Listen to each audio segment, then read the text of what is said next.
our top story as Ontario prepares to legislate an end to the strike at York University. Let's listen in to the Premier. York University strike. You will know that just last Wednesday I asked Ontario's top mediator to insinuate himself into the discussions and to see what he might be able to do in order to accelerate a negotiated resolution. I was informed earlier this morning that those talks have now collapsed. I am now absolutely convinced that the two sides are in deadlock, that there is no resolution, no reasonable prospect of a resolution through the traditional bargaining process. So, time's up. Now it falls to us as legislators to act.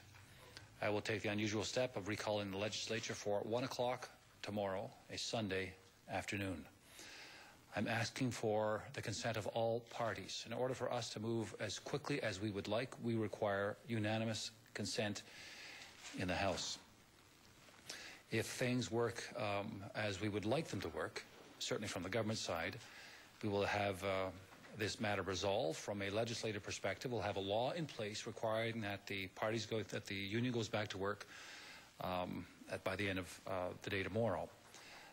And in an ideal world, the students will be able to go back to class on Monday morning, but it'll be up to the university to make its own particular arrangements in that regard.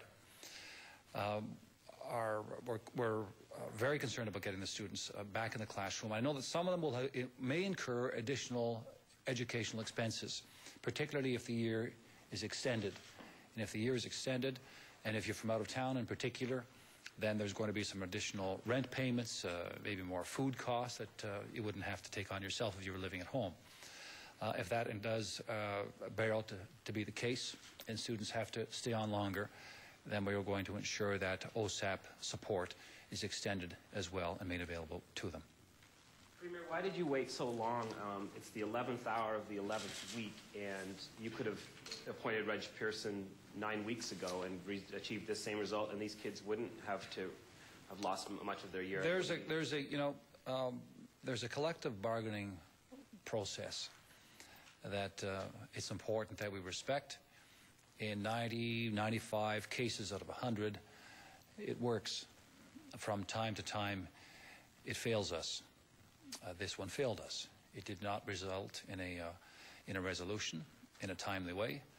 So we have taken the steps accordingly to get the students back to class. But with respect, Premier, you didn't answer the question. Why did you wait this long? Why 11 weeks? Why not 9 weeks? Why not 7 weeks? Why not 14 weeks? Well, there's no magic in this. As you know, there's no external independent body as there is for a school strike, for example, which makes an assessment as to when a student's academic year is in jeopardy.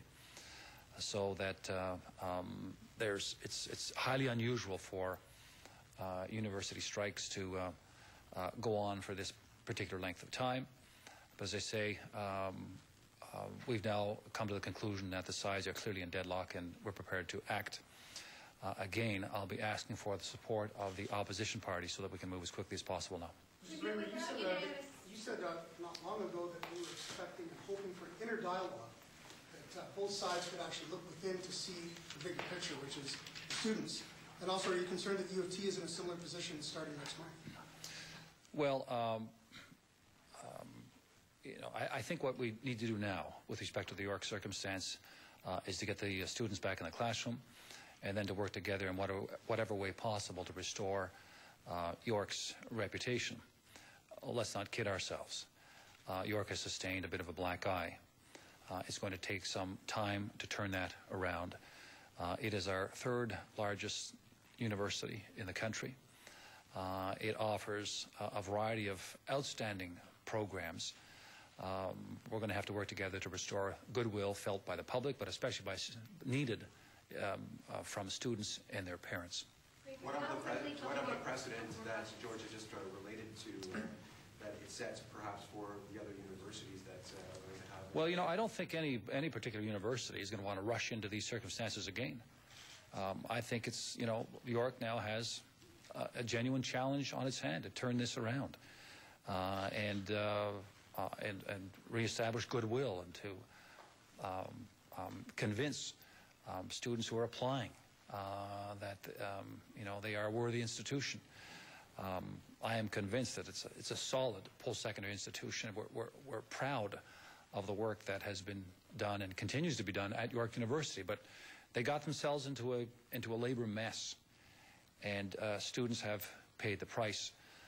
And I think York has to ask itself some pretty tough questions. What do they need to do to turn this around and make sure this kind of a thing never happens again? Monsieur le Premier ministre, en français, s'il vous plaît. Comment earlier in the week that you were reluctant to take this step because of the fear that it wouldn't pass judicial inspection. Do you have a legal opinion that this legislation will not infringe on the autonomy of the university? I'm convinced now on the basis of the advice we received from Mr. Pearson that clearly the parties are in deadlock. That's one of the conditions that have to be met. We've confirmed that on our own. Premier, if you do not receive unanimous consent, how quickly can you get this legislation through the House? Well, if we don't receive unanimous consent, it could take anywhere from 1 to 2 weeks at the outside. And at that point, are you concerned that the students here will be in jeopardy or lost at that point if it takes 1 or 2 weeks to get through the House? Well, I'm hopeful that the opposition parties will understand what is at stake here. I don't think anybody can accuse us of being impetuous or precipitous.